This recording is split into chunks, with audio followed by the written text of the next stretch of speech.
আসসালামু আলাইকুম। আমার ইউটিউব চ্যানেলে আপনাদেরকে সকলকে স্বাগতম। এখানে যে ভিডিওতে যে গেটটি দেখতে পাচ্ছেন, এটি আসলে একটি রাজবাড়ির গেট। একটু ভিতরে ঢুকতেই বুঝতে পারবেন এই রাজবাড়ির ভিতরে যাওয়ার মূল অংশটি। ঢুকতেই আরেকটি গেট দেখতে পাই, যেটি দুই পাশে কৃষ্ণচূড়া গাছ, অনেক সুন্দর লাগতেছে। আর পুরো চতুর্পাশে বড় প্রাচীর দিয়ে ঘেরা, যা অনেকটা এখন অরক্ষিত অবস্থায় আছে। তো ধীরে ধীরে আমরা রাজবাড়ির ভিতরে অংশে যেতে শুরু করলাম। তো দেখি যে এই গেটটি এই পাশে চার কোণা উঁচু কি যেন একটা তৈরি করা, আসলে আমি একটু সঠিক বলতে পারতেছি না আসলে এটা কি। তো ভিতরে ঢুকতেই দেখি আসলে বাগানের মতো চতুর সাইডে অনেক সুন্দর করে ঘেরা। তো এরপরে মূল ফটোটি আমরা আরেকবার দেখাই, যে গেটটি যদিও এখানে কৃষ্ণচূড়া ফুটে থাকতো তাহলে আসলে আরও দৃষ্টি নন্দন হইতো। তো এরপরে ধীরে ধীরে আমরা চলে যাচ্ছি মূল গেটটিতে। তো ঢুকতেই দেখি একটি মন্দির। এই মন্দিরটি আসলে প্রতিদিনই ব্যবহার করা হয় এবং পূজার সময় বা মেলার সময় নাকি অনেক বড় করা হয়। তো মন্দিরের নাম কি বুঝতে পারতেছেন। তো মন্দিরের একটু ভিতরে দেখি মূল গেটটা। এরপরে আমরা চলে যাচ্ছি মূল যে রাজবাড়িটি ছিল সেই রাজবাড়ির রাস্তাতে। এইটি হচ্ছে তার ছোট্ট দরজা, যেটা দিয়ে তৎকালীন সময়ে রাজা বা প্রজারা প্রবেশ করতেন। এটি হচ্ছে সেই রাজবাড়ি, যে রাজবাড়িটা খুব সুন্দর করে রং করে রাখা আছে। তো এই রাজবাড়িটি বর্তমানে ব্যবহারযোগ্য নয় বা এখানে কেউ থাকে না, এমনি দেখাশোনার জন্য সরকারি কর্তৃপক্ষ থাকে। তো রাজবাড়িটি তো দেখেন অনেকটা দেখি অনেকটা বর্তমান সময়ের ঈদগাহ মাঠের মতো লাগতেছে, আসলে অনেক সুন্দর। তো ভিডিওটি করার সময় দেখতে পেলাম যে চতুর সাইডটা একটু সুন্দর করে উঠানো যায় কিনা। তো এটি হচ্ছে রাজবাড়ির উপরের অংশ, কত সুন্দর করে বর্তমান সরকার এটিকে সংক্রমণের নজরদারি করে রেখেছে। তো একটু ভিডিও করতে এখানে একজনের সঙ্গে দেখা, উনি পাপড় বিক্রি করতেছেন। আসলে উনি নাকি বহুদিন ধরে পাপড় বিক্রি করতেছেন।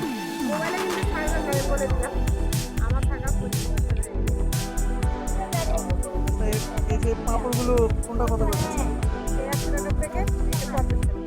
এটা কি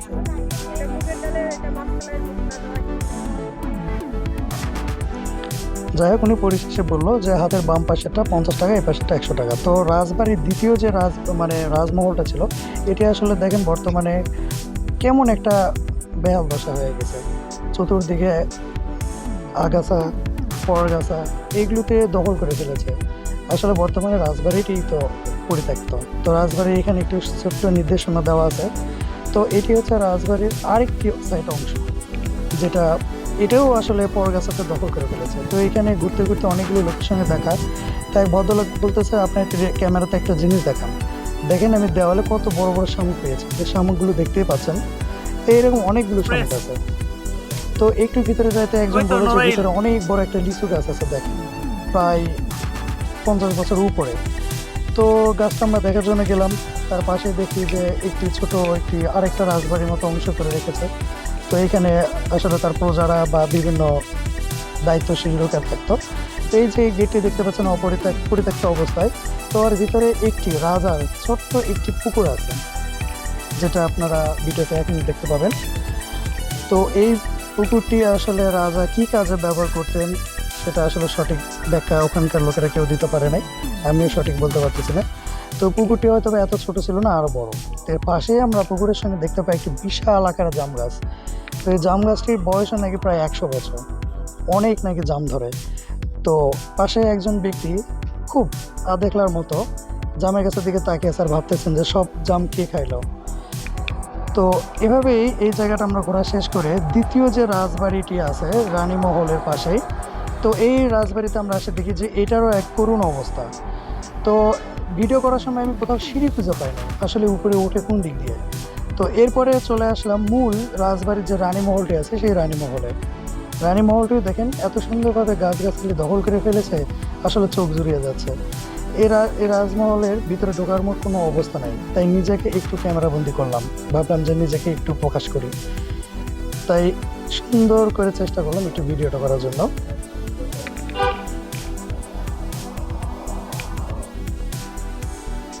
এই ভিডিওটি করার সময় একজন ভদ্রলোক বললেন যে সামনে একটি সুখসাগর নদীর জায়গা আছে, আপনারা চাইলে যেতে পারেন। তো ওইটি যাওয়ার আগে দেখলাম একটি সরকারি বালক প্রাইমারি স্কুল আছে, যেটা আমি কখনোই শুনি নাই যে বালক প্রাইমারি স্কুল হয়। তো এটি আমার প্রথম দেখা, তাই ভিডিওতে এটা উল্লেখ করলাম। তো দেখতেই পাচ্ছেন অনেক বড় একটা মাঠ, তার পাশেই বালক প্রাইমারি স্কুলটি নির্মাণ করা, পাশে সুন্দর কয়েকটি নারকেল গাছ, আসলে দেখার মতো। এইভাবে আমরা চলে আসলাম সুখসাগরে। এটি হচ্ছে সুখসাগরের মূল গেট, আর এটি হচ্ছে মূল সুখসাগর। আসলে এটি প্রায় 80 বিঘার মতো বড়। দেখতেই পাচ্ছেন এই দিক থেকে ওই দিকে লোকজনকে দেখাই যাচ্ছে না, খুব ছোট ছোট। পাশে সুন্দর করে রেস্ট হাউস, তারপর পার্কের মতো, এটাও অনেকটা পাহাড়পুরের মতো উঁচু উঁচু জায়গা। এগুলো কি ভিডিও হাঁস? করার সময় দেখতে পেলাম একজন লোক অনেকগুলো হাঁস পালন করতেছে। তাই না? ওনাকে জিজ্ঞেস করলাম যেগুলো কি হাঁস, কতদিন থেকে আপনার তো কাছে উনি আছে? আমাদেরকে বললো যে এগুলো নাকি চায়না হাঁস। হাঁসগুলো তো অনেক সুন্দর। কত কেজি পর্যন্ত ওজন হয় এগুলো?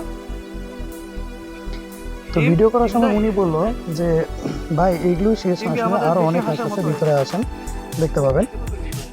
তো আমরা চলে গেলাম তার সঙ্গে। তো যাইতে দিকে এক ভদ্র সাদা মহিলা, তো উনি অনেকগুলো ডিম নিয়ে বসে আছে।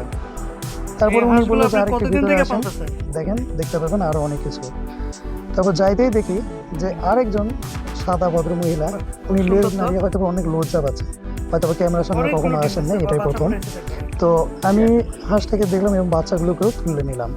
ওনাকে জিজ্ঞেস করলাম যে ওদেরকে কি খাওয়ান, তো বললো যে আমি ওদেরকে প্রত্যেকদিন 2 কেজির মতো ফিড খাওয়াই। তো এরপরে আমরা দূর থেকে দেখতে পাই যে আরেকটি সাদা মহিলা হাঁস বসে আছে, তো আমরা ওকে তুলতে পারি নাই। আরেকজন যে হাঁসের ডিম দিয়ে তা দিত সে চলে গেছে বাইরে, তার ডিমগুলো খুব সুন্দর করে আছে, তাই দেখাতে পারলাম। ডিমগুলো অনেক বড় সাইজ। তো এরপরে এখান থেকে বের হতে থেকে আরও এক দল হাঁস খাওয়ার জন্য পানি থেকে উঠে আসছে, তাদেরকে উনি খাইতে দিলেন। তারপরে ওনাকে জিজ্ঞেস করলাম যে হাঁসগুলো কবে থেকে কতদিন পালন থেকে করেন। পালতেছেন আপনারা? আর হচ্ছে মানে লাভজনক কি আসলে? তো উনি বলতেছেন যে আমি এই সুখসাগরের দায়িত্বে আছে, দেখাশোনার ভার করে নিছি। তো আসলে দেখাশোনা করতে করতে একটু উপরে ইনকাম করার জন্য আসলে উনি এই হাঁসগুলো পালন করতেছেন। তো উনি বললেন যে এই হাঁসগুলো অনেক ভালো। তো এরপরে উনি আরেকটা কথা বললেন যে আমার একটা নৌকা আছে, চাইলে আপনারা ঘুরতে পারেন। বিভিন্ন পর্যটকরা আসলে আমার এই নৌকাতে উঠে ঘোরে, আমি তাদেরকে ঘুরে ঘুরে দেখাই। তো এটা ভিডিও করতে করতে দেখলাম যে একটু ছোট্ট একটি সুইচ গেট। আসলে এই গেটটি মূলত করা হয়েছে যাতে এখান থেকে কোনো মাছ বের হতে না পারে এবং বাইরের কোনো নোংরা পানি যাতে প্রবেশ করতে না পারে, সেজন্য সুইচ সিস্টেম। তো এটা ভিডিও করার সময় আরেকটি নতুন জিনিস দেখতে পেলাম যে এই রাজবাটি অঞ্চলে আসলে কত মুক্তিযোদ্ধা শহীদ হয়েছে তার একটি সংক্ষিপ্ত তালিকা তুলে ধরেছেন। তো দেখলাম সর্বমোট 57 জন। এর পাশেই আছে যে আমাদের এই সুখসাগরের যে মূল ম্যাপ কতটুকু সুন্দর করে ইংলিশে তুলে দেওয়া আছে। কেউ যদি ইংলিশ নাও বোঝেন সমস্যা নেই, পাশে এরপরে আসবে বাংলা দিয়ে মূল ম্যাপটি। তো এটি আসলে ছিল। তো আসলে এই দিনাজপুরের মূল অংশটি হচ্ছে রাজবাড়িটি। এই রাজবাড়িটির নাম অনুসারে আমাদের দিনাজপুর জেলার নাম হয়েছে দিনাজপুর, দিনাজ রাজা থেকে।